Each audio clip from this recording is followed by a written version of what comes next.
I can give you for the young man at the piano is that he looks exactly like his father, who also happens to be a pretty good pianist in the modern jazz field himself. What always affected me adversely was the expectation that as Dave Brubeck's son, I would just automatically be really good. Whatever I did should be at least above average. I had to kind of try to be better even if I knew really I wasn't. So I guess I had some insecurities. South Africa in the 80s was quite a dangerous place. There was a lot of social upheaval, there was a lot of riots, a lot of protesting, etc. It was tough.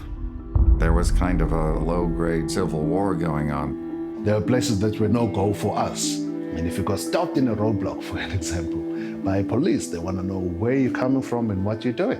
What is the problem with us socially? Why was this such a difficult thing for people to mix and to integrate?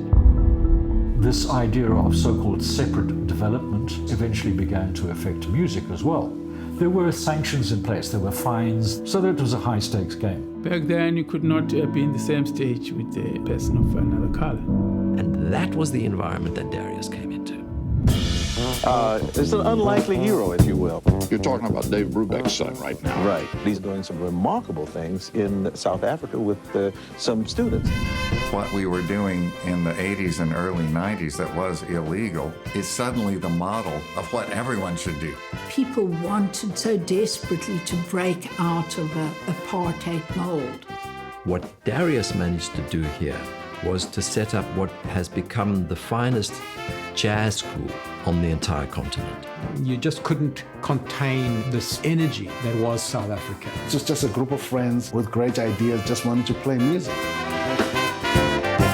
So in a way, it was nearly a quarter of a century of improvisation.